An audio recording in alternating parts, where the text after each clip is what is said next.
Start. हाँ जी बेटा, let us start today the revision of data handling बेटा। Okay, अब हमने डाटा हैंडलिंग को करना है। आपको पता है इसके जो है डेफिनेशंस भी अच्छी तरह कर लेना कि कौन सी चीज किस जगह पे काम आती है, that we come to know in the data handling.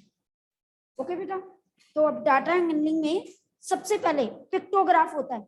आपको पता है पिक्चर से, जैसे मान लीजिए मैंने एप्पल्स बना दिए, मेरे पास है जून मंथ में, चलो इधर को बना देते हैं, जून मंथ में मेरे पास इतने एप्पल सेल हुए, दिस इज पिक्टोग्राफ।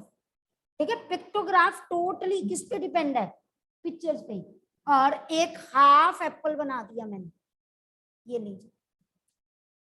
ठीक है, अगर एक एप्पल की मेरे पास रिप्रेजेंट करता है 500 एप्पल्स को, तो हाफ एप्पल किसको रिप्रेजेंट करेगा, 250। ठीक है ना, तो जून के मंथ में अगर हम देखें तो कितने एप्पल्स हो गए, 1 2 3 4 5, ये हो गया 2500, यही हुआ ना, प्लस 250 ऐड कर दोगे लास्ट वाले। ओके जी, क्लियर। तो ऐसे ही जुलाई के मंथ में, ऐसे ही जो है अगस्त के मंथ में, सितंबर के मंथ में डाटा दिया होता है, आपने वहां से क्वेश्चंस को आपसे पूछा जाता है in which month maximum sale of apple is there. ठीक है, in which month minimum is there, what is the difference between the number of apple selled या सोल्ड। ठीक है, in 2 consecutive month June and July, दोनों के number of apples निकालो, दोनों को क्या कर दो, माइनस कर, और कुछ नहीं। क्लियर बेटा, तो ये हमारा पहला तरह का ग्राफ था। ठीक है, नेक्स्ट ग्राफ बार ग्राफ होता है, जो आपने बहुत छोटी क्लासेस में भी, पिक्टोग्राफ भी आप इवन 3rd 4th से करते आ रहे हो। तो अब बेटा मेरे पास बार ग्राफ में, बार का मतलब ही क्या होता है, लंबे लंबे जो हैं ऐसे, ये देखिए, ये लीजिए।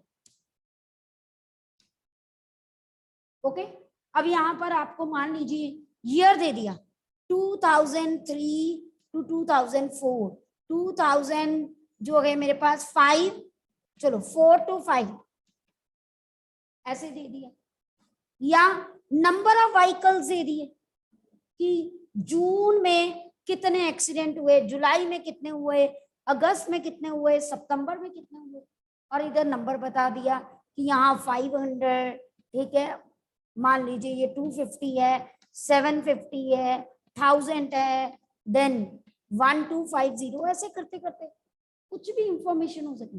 अब बार ग्राफ का मतलब ही क्या है, bars are there and there is always a gap between the 2 bars, हमेशा होता है, वो कभी भी कंसेक्टिव नहीं होता।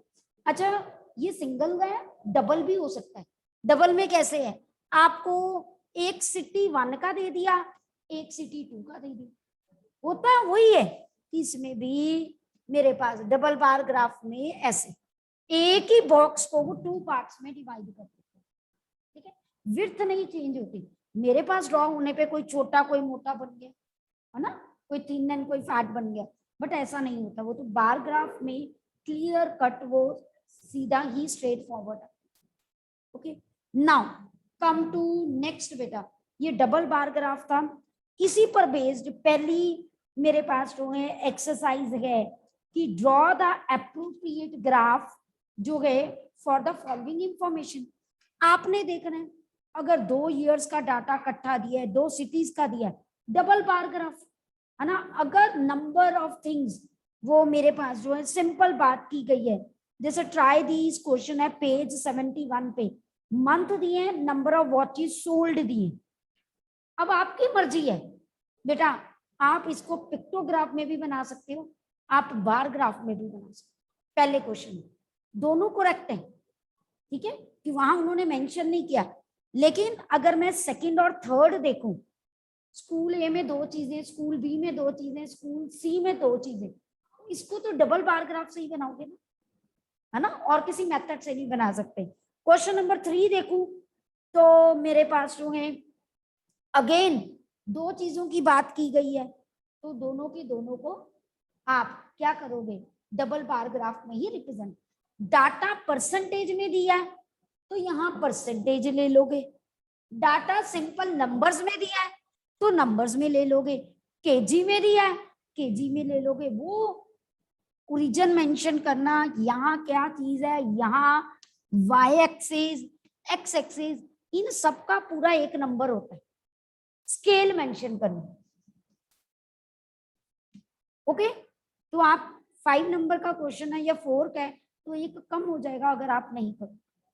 ठीक है, केस स्टडी भी आ सकती है। केस स्टडी में क्या होता है, ऊपर थ्योरी सी दे दी है, आपको पता है ना, जैसे क्यूब एंड क्यूब रूट में पिछली बार आए, नीचे उसके रिलेटेड क्वेश्चन दे दी। ठीक है, कोई टेंशन वाली बात। Clear. Now come to organisation of data. ठीक है, अब बेटा हमें डाटा ना, जैसे क्लास में हम बात करते हैं, मैं पूछती हूँ कैसी परफॉर्मेंस रही आपकी टेस्ट में, सपोज, तो उसमें क्या है, मैंने एंजल से पूछा, एंजल ने कहा कि मैम मेरे 10 मार्क्स हैं। ठीक है, आउट ऑफ 10। चलो जी, फिर मैंने मनीषा से पूछा 10। ठीक है, मैंने प्रभनूर से पूछा, प्रभजोत से पूछा 10। चलो, प्रभनूर को क्यों छोड़ना, उसने 9.5 के। फिर एक किसी और बच्चे से पूछा 8 आ गए, और किसी से पूछा 5 आ गए। करते करते मैंने डाटा को कलेक्ट किया, but that is not organised. Organise कैसे होता है, या तो रोल नंबर वाइज करूं, या मैं देखूं कितने बच्चों के 10 नंबर है, कितने बच्चों के 9 नंबर है, तभी मैं देख सकती हूँ कि किस कैटेगरी में मेरे बच्चे लाइक करें, है ना। ये सिंपल होता है डिस्क्रीट डाटा। डिस्क्रीट में कॉरस्पॉन्डिंग टू वन वैल्यू, मान लो कि मैंने 10 कितने नंबर बच्चों के नंबर हैं, ये मार्क्स और ये नंबर ऑफ स्टूडेंट्स। ठीक है, हम कैसे रिकॉग्नाइज करते हैं कि 8th सी अच्छी है, 8th ए अच्छी है पढ़ने में, 8th बी के 8th डी। हम उनका डाटा को ऑर्गेनाइज करते हैं, उनकी एवरेज निकालते हैं। जिस क्लास की एवरेज सबसे ज्यादा होती है हम कहते हैं कि ये क्लास स्टडीज में अच्छी है। या अगर मैं कहती हूँ एवरेज चाहे कम है, बट यहाँ पर जो 10 मार्क्स लेने वाले बच्चे बहुत ज्यादा हैं as compare to the other section, तो मैं कहूंगी कि ये क्लास में इंटेलिजेंट बच्चे ज्यादा है ना। सी में अगर मैंने ए में देखा तो वहां ना 6-7 नंबर लेने वाले बहुत ज्यादा है, तो मैं कहूंगी कि वहां एवरेज बच्चे बहुत ज्यादा है। इंटेलिजेंट कम है बट ये क्लास एवरेज है, मतलब ना बहुत हाई फाई है ना बहुत डाउन। फिर आई बी की बारी, मैंने वहां पर देखा कि वहां के बच्चे सो सब 50 के नीचे, 5 के नीचे आ रहे हैं। अगर 10 का नंबर 50% नंबर, तो मैं ये कहूंगी बिलो एवरेज क्लास है। एक हमने अपना स्टैंडर्ड बनाया हुआ, ऐसा होता नहीं है। To interpret any result we make all these assumptions। ठीक है, अब ये डिस्क्रीट डाटा था जब 9, 8 ऐसे करना। हम करेंगे ग्रुप्ड डाटा की बात। ग्रुप्ड डाटा में हम ग्रुप कर देते हैं, मतलब पर्टिकुलर एक वैल्यू नहीं लेते। मैंने अगर 100 का पेपर लिया तो मैंने कहना है 0 से लेकर 10 तक वाले कितने बच्चे, 10 से लेकर 20 तक, 20 to 30, 30 to 40, चलो 50 तक का ही पेपर रखते हैं, ऑनलाइन पेपर होता है। ठीक है, अभी तक जितने हुए। अब इसमें प्रॉब्लम ये आती है, आपके माइंड में ये क्वेश्चन आता है कि मेरे पास जो है 10 मार्क्स वाला कहां पर लेना है। ओके, 10 मार्क्स वाला मैंने किस में लेना है, अपर में लेना है या लोअर में लेना है।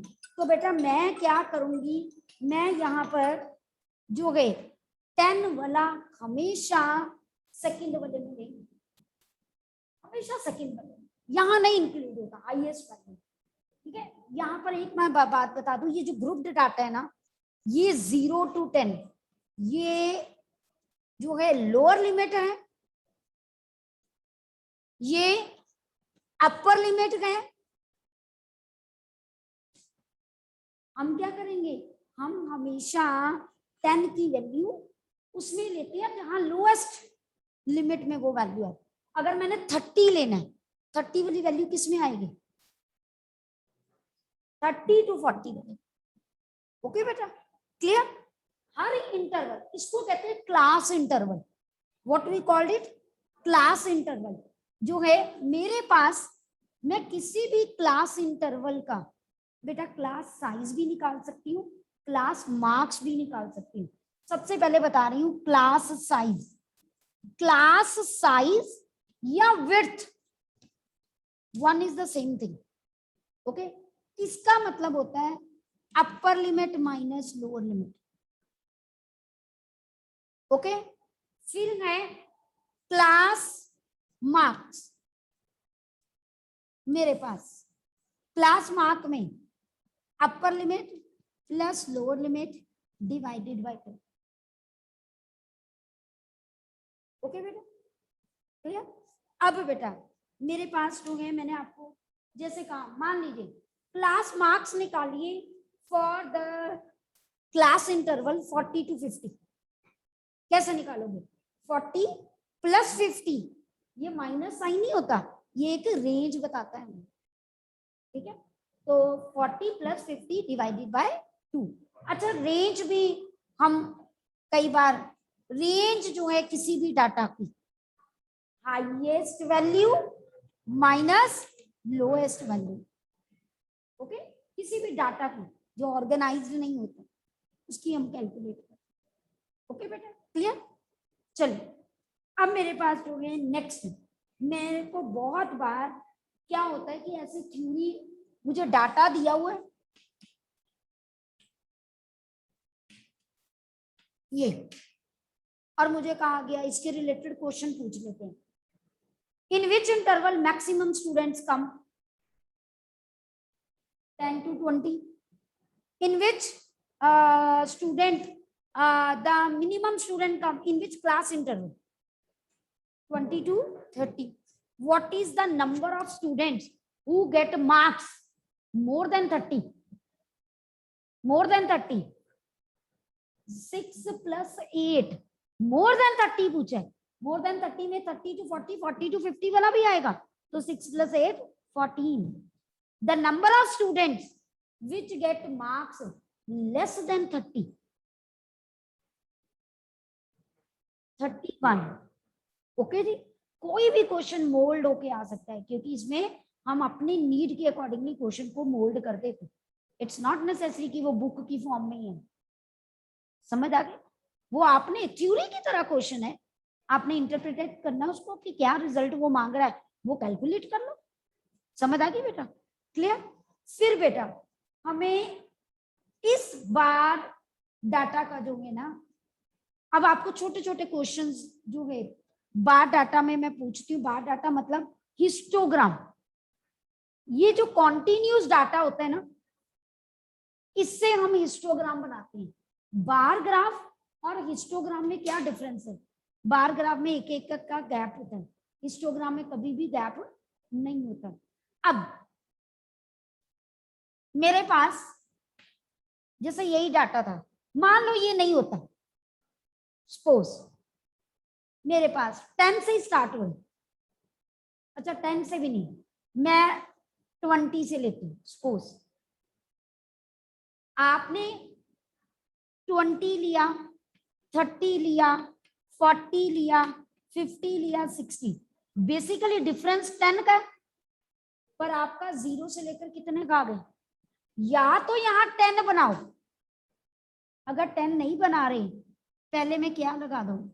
किंक लगा दो, बस सिंपल सी बात। बट आना इक्वल चाहिए। अगर आपका 0 से लेके पहली वैल्यू में डिफरेंस ज्यादा है, आगे सेम सेम है, तो किंक लगा दो, बस टेंशन फ्री। अब बनाना कैसे? 20 to 30, देखो 1 है, 6 है, 8 है, तो 1 1 का डिफरेंस ले लेते हैं, या 2 2 का ले लो। 2 4 6 8 10 12, मेरे पास 20 to 30 1 का, 30 to 40 6 का, 40 to 50 8 का। ये हो गया? जो इनकी हाइट है वो किस पे डिपेंड करती है? पहला question, number of student. Her bar number of student थोड़ा होते हैं, उसको क्या कहते हैं? एक पर्टिकुलर वर्ड कहते हैं जब आपके पास डाटा के कॉरेस्पॉन्डिंग ये चीज, फ्रीक्वेंसी। बिल्कुल correct. Height depends upon frequency. Frequency हमेशा नंबर ही बताता है, वो नंबर ऑफ एप्पल्स हो, नंबर ऑफ स्टूडेंट्स हो, नंबर ऑफ कार्स हो, कुछ भी हो, हमें क्या है, नंबर ऑफ एक्सीडेंट्स हो, it tell us about the number. That means height of the histogram जो है वो किस पे डिपेंड करती है? फ्रीक्वेंसी पे। कितनी फ्रीक्वेंसी है उस पे टोटली डिपेंड कर रही है। बात समझ आई बेटा सबको? ऑनलाइन स्टूडेंट्स आपको भी क्लियर हुआ? ये छोटे छोटे एमसीक्यू क्वेश्चंस होते हैं। ओके, अब बिना गैप के आपको ये फिगर दे दी और आपसे ये पूछा गया, यस प्रबलीन, यस प्रबलीन बेटा। मैम आपने 1 की वैल्यू कैसे ली? 1 की वैल्यू बेटा ये 0 से 2, ये पूरा है ना, तो इसका हाफ कर दो, ये 1 की वैल्यू आ गई। जितनी हाइट होती है, अगर 1 है तो हाफ, मेरे पास 2 है और मुझे 1 चाहिए, तो 2 का हाफ करेंगे तो 1 आएगा। अगर यहाँ पर 4 होता, सपोज 4 आगे 8 और मुझे 1 चाहिए, 1 लेके आने के लिए इसका 4th पार्ट, तो फिर यहां आ जाता बेटा। Problem clear? प्रॉब्लम बेटा क्लियर टू यू? हाँ जी बेटा। Problem you have not respond, okay. हाँ जी बेटा, बार ग्राफ में भी किंग लगा सकते हैं अगर मेरे पास फ्रीक्वेंसी जो है वो सही नहीं है। मान लो स्टार्ट ही 500 से हो रही है और आगे 600 है, 525 है, 550 है, तो आप यहाँ किंक लगाओगे, यहाँ। यस, वहां एक्स एक्सिस पे किंक नहीं आता कभी। लगा सकते हैं, दोनों तरफ फ्रीक्वेंसी नहीं होती। जैसे यार मान लो यहाँ पर मेरी फ्रीक्वेंसी ना 500, 525, 500 से 700 के बीच में, यहाँ तो मैंने किंक लगा ही दिया, तो इधर भी लगा दो और यहाँ शुरू कर दो 500, 525, 550। किंक मीन्स छोड़ा है हमने कुछ क्वेश्चन, डैश डैश डैश छोड़ते हो ना, किंक का मतलब वही होता है और कुछ भी नहीं। समझ आ गया? हम दोनों तरफ किंक लगा सकते हैं डिपेंडिंग अपॉन आवर रिक्वायरमेंट, और कुछ नहीं। ठीक है, चलिए, तो ये मेरे पास वो बेटा। अगर आपको डिस्ट्रीब्यूटिव फ्रीक्वेंसी बोला गया बनाने को, तो टैली मार्क्स बनाओ। आपको रॉ डाटा दिया है और उसको ऑर्गेनाइज करना है, तो वो टैली मार्क्स से करेक्ट होता है, तो इसीलिए टैली मार्क्स बनाओ ही बनाओ। लेकिन अगर बार ग्राफ बनाने को कहा, हिस्टोग्राम बनाने, उसमें टैली मार्क्स की नीड नहीं। ठीक है, ओके, चलिए बताओ। अच्छा, ब्रोकन लाइंस भी कह देते हैं इसको, ठीक है, किंक भी कह देते हैं इसको, जैग्ड लाइन भी कह देते हैं। क्योंकि मैं आपको बार बार बोल रही हूँ, थ्योरी में से कहीं से भी कोई वर्ड वो उठा सकते हैं। Okay, that is mention in the book. Clear बेटा? चलो बेटा, नेक्स्ट बेटा, मेरे पास वो है पाई चार्ट। पाई चार्ट का अदर नेम क्या है? Circle graph. ठीक है, पाई चार्ट बनाना आना चाहिए आपको 100%। पाई चार्ट बनाने के लिए जिस बच्चे को एंगल नहीं बनाना आता है, उसके लिए प्रॉब्लम ही प्रॉब्लम। ठीक है, जैसे मान लीजिए मेरे पास पाई चार्ट बनाने के लिए सर्कल ग्राफ या पाई चार्ट। हाँ जी बेटा, अब मेरे पास है पाई चार्ट में क्या, मान लीजिए मैंने ना एक बच्चे के आवर्स देखे, वो पूरे 24 आवर्स में क्या करते हैं, स्टडी करते हैं। मान लीजिए 6 आवर्स, प्लेइंग 4 आवर्स, ठीक है, टीवी 2 आवर्स, स्लीपिंग 8 आवर्स। ठीक है जी, और क्या करेगा वो? मेरे पास हो गए, स्लीप हो गया, स्टडी हो गया, अदर्स डाल देते हैं बाकी सब कुछ। अदर्स में खाना पीना घूमना फिरना सब कुछ आ रहा है। कितना टाइम बचा? ये 10-24 आवर्स। मुझे कहा गया इसका पाई चार्ट बना, ठीक है। अब सबसे पहले जो टाइम दिया होता है ना, इसका टोटल, कुछ भी डाटा दो, एनीथिंग, नंबर ऑफ व्हीकल्स या टोटल, टोटल पता होना बहुत जरूरी। 24 आवर्स। अब एंगल कैसे कैलकुलेट करते हैं? एंगल को थीटा भी लिख देते हैं, आपको बार बार ऐसे क्यों? जितनी वैल्यू ओवर टोटल इंटू 360। देखो ये सब में सेम आता है, आता कि नहीं आता? आप इसकी एक बार कटिंग करके देखो कितना बनता है। 12 3 का 12 2 का कितना बना? 50। हर वैल्यू को 15 से मल्टीप्लाई कर दो। प्रॉब्लम होती है, पेपर कंप्लीट नहीं होता। हाँ, पहले मैं यहाँ काट के लिख दो ना, 15 आता है, टीचर को पता चल जाएगा कि आपने की। समझ आया? एक एंगल निकाल के दिखा दिया। फॉर्मूला आप चाहे ये नहीं लिखोगे, आप angle is equal to value over total value into 360, सारे एंगल निकल जाएंगे। फिर मैंने आपको क्या समझाया था, पाई चार्ट कभी गलत नहीं होता। अगर आप क्या करोगे मेरे पास, what you have to do, एक सर्कल बना लो, एक रेडियस बना लो, कहीं पे भी बना लो, लेफ्ट पे बना लो, राइट पे बना लो, जहां मर्जी बना लो। जैसे पहला एंगल अगर मेरा निकला 90, इस पे डी रखनी है, 90 का मार्क लगाना है। याद है ना, हमने ट्यूबलाइट पे किया था, मैंने ड्रॉ करके दिखाया। आप वो दोबारा भी लेक्चर देख सकते हैं, ठीक है। फिर अगला मेरे पास कितना है, 60, ठीक है। अब यहां डी रखनी है, ऐसे इधर 0 होगा, इधर 60 देखेंगे तो ऐसे कहीं आए। अब अगली बारी डी यहां रखोगे, ऐसे आएगी, ऐसे। अगली वैल्यू कितनी है, 30, है ना, तो वो 100% यहां आएगा। ओके। अब अगला मेरे पास जो है 120, अगला 60। नहीं, कंपास से नहीं बनाने के, जो डी से बनाओ। नेक्स्ट बनाना 120, यहां डी रखोगे, ऐसी होगी ना, इधर 0 है तो 120 कहीं यहां होगा, और ये अपने आप उतना एंगल बचेगा। यहाँ मार्क जरूर करना है, 90 60 30 120 60, और लिखना है ये क्या चीजें। ओके। अब दूसरी बात, अगर कहीं पे भी एंगल 180 से ज्यादा आ जाए, डी बनानी है बना लो, मत बनाओ उसको, बाकी सारे एंगल बना लो, वो अपने आप बच जाएगा। और इजी तरीका है, आपके पास 5 क्वांटिटीज हैं, आप क्या करो कि बाकी सारी बना लो, 4 बना लो, जो बचेगा वो अपने आप वही बन जाए, टेंशन क्यों लेनी।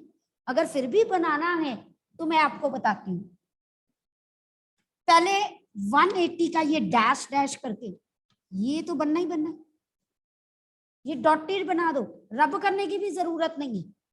मान लो आपने बनाना है 220, ये 180 बन गया, इसमें से 180 माइनस कर दो, 40 आया, यहां रख के 40 का लाइन लगा दो, ये पूरा एंगल 220, बस। ये डॉटेड रब मत करो, ताकि पता चले कि आपने उसकी हेल्प से बनाया, ठीक है। कंस्ट्रक्शन वर्क में कभी भी रबिंग नहीं करते, गलत हो गया cross it, make another. Rubbing करते हो तो नंबर कटने के चांसेस होते हैं। Okay, clear? यहां तक कोई डाउट किसी को बेटा? Any question that comes in your mind you can ask me, any question? सबको पाई चार्ट का पता चल गया? चलिए बेटा, नाउ कम टू नेक्स्ट बेटा। मेरे पास जो है, चाहे पाई चार्ट परसेंटेज में दिया है, हाँ जी, यस परीक्षा, यस परीक्षा बेटा, मैम हिस्टोग्राम में स्केल लिखते हैं? बिल्कुल लिखते हैं बेटा, कोई भी चीज हो स्केल तो लिखना ही लिखना है। ओके, एक्स एक्सिस भी लिखना है, वाई एक्सिस भी लिखना है, ओरिजिन भी लिखना है, स्केल भी। हिस्टोग्राम में दोनों तरफ का स्केल होता है, एक्स एक्सिस का भी वाई एक्सिस का भी। बार ग्राफ में एक ही तरफ का स्केल होता है। ठीक है नी? ये संशिका, ये संशिका बेटा। मैम पाई चार्ट में अगर हमें एंगल दिया है तो एक बार बता दो उसकी वैल्यू कैसे निकालनी है। बिल्कुल, मैं आपको एक सीधा सौखा सा तरीका बताऊं, है ना। एक आपने लर्न कर लिया ना ये वाला।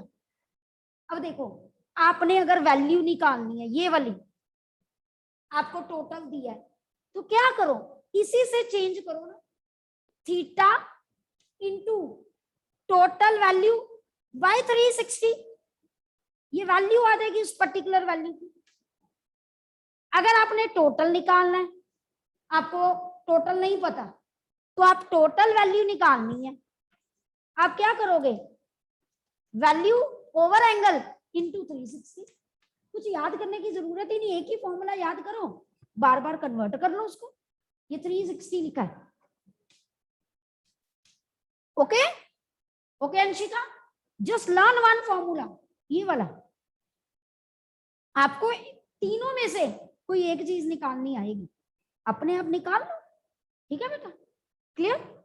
चलिए नेक्स्ट बेटा, अब मेरे पास जो है पाई चार्ट के रिलेटेड भी क्वेश्चंस पूछे जाते हैं कि आपको पाई चार्ट दे दिया, किस जगह पे ज्यादा एक्सीडेंट हुए या कहां पर एप्पल ज्यादा सेल होते हैं, आपको पाई चार्ट रिप्रेजेंट किया हुआ है। कोई भी इंफॉर्मेशन आपको ऐसी दी जा सकती है, तो वो भी आपने जस्ट पिक्चर से ही देखना, एंगल निकालना या टोटल क्वांटिटी निकालनी या उस पर्टिकुलर चीज की वैल्यू निकालनी, वो इसी फॉर्मूले से आप कैलकुलेट कर सकते हो। That is not a tough job for us.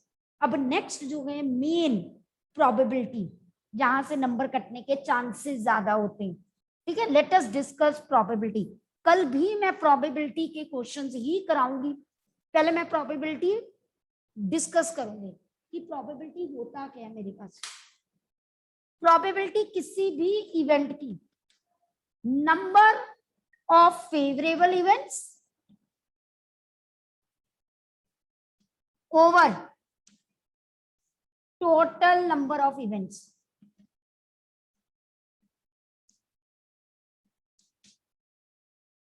Okay, probability किसी भी इवेंट की 0 या 0 से ज्यादा होती है, 1 या 1 से कम होती है। That means it lies from 0 to 1, not between 0 to 1। From 0 भी आना, 1 भी आना, there is a difference from 0 to 1, between 0 to 1। क्या डिफरेंस है दोनों में?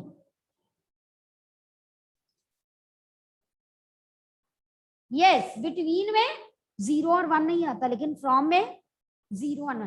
यही कॉन्सेप्ट प्रोबेबिलिटी में भी यूज होता है। अब मैं एक क्वेश्चन बताती हूँ, अच्छा क्वेश्चन बाद में करते हैं, पहले सारा बता दो। किसी इवेंट की प्रोबेबिलिटी 0, इम्पॉसिबल इवेंट, हो ही नहीं सकता। अब मैं आपको एक एग्जांपल देती हूँ, एक फैन ऊपर से गिरा, हवा में घूम रहा है, हो सकता है क्या? तो वो गिरेगा नीचे अच्छी तरह या ऊपर ही हैंग किया रहेगा? ऐसे तो नहीं कि हवा में झूल रहे हैं, ये तो टीवीज में ही दिखाते हैं। ठीक है ना, रियलिटी में ऐसा कुछ नहीं होता ना, तो वो इम्पॉसिबल इवेंट है। किसी इवेंट की प्रोबेबिलिटी मेरे पास 1, श्योर इवेंट, मैंने क्वाइन को थ्रो किया, कुछ ना कुछ तो आएगा ना, हेड या टेल। मैं कहती हूँ कि प्रोबेबिलिटी बताओ, हेड आई या टेल आई, तो 1 ही होगी ना, क्योंकि ये हेड आता है ये टेल, और तो कुछ नहीं आता ना कॉइन को थ्रो करने में या टॉस करने में। ठीक है, तो उसकी श्योर इवेंट हो गया। ठीक है, अब बेटा एक जो मेरे पास है, probability of event plus probability not event. Bar का मतलब नॉट, इज ऑलवेज 1। जैसे मैं इसको ऐसे भी लिख सकती हूँ, प्रोबेबिलिटी नॉट इवेंट। ओके जी, कैसे? मैंने कहा कॉइन थ्रो किया, प्रोबेबिलिटी ऑफ नॉट हेड क्या होगी? नॉट हेड मतलब हेड नहीं आना चाहिए, तो मैं हेड की निकाल लूं। हेड की प्रोबेबिलिटी क्या होती है? 1/2। 1 में से 1/2 माइनस कर दूं, 1/2। चाहे मैं सीधा निकाल लूं या फॉर्मूले से निकाल लूं, क्योंकि नॉट हेड मतलब 1 माइनस प्रोबेबिलिटी ऑफ हेड, इससे भी निकाल सकती हूँ या डायरेक्टली भी। नॉट हेड का मतलब क्या? टेल, टेल की डायरेक्ट निकाल लूं, वो भी तो 1/2 ही होती है। ओके जी, क्लियर? अब नेक्स्ट मेरे पास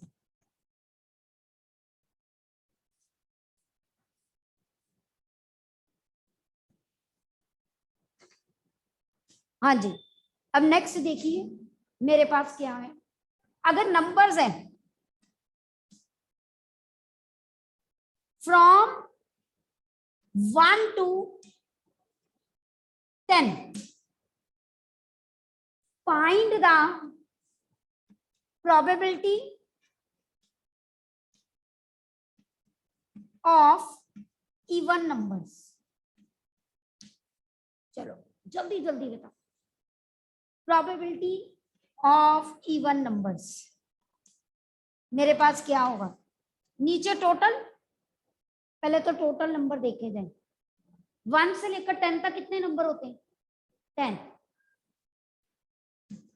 फेवरेबल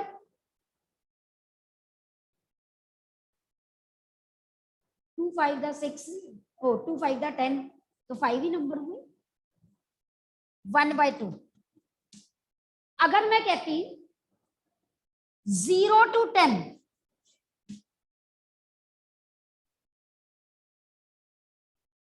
वेरी गुड, नीचे क्या होता था? 11।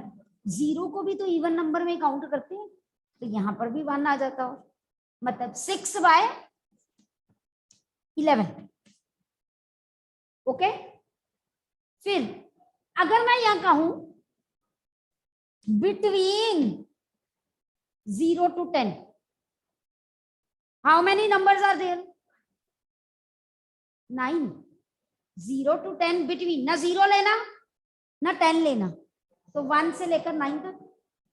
और इवन नंबर देख लो कितने? 4। ओके जी, कल कंटिन्यू करूंगी, प्रोबेबिलिटी मुझे पता है, you need practice. Okay, till then good bye and take care.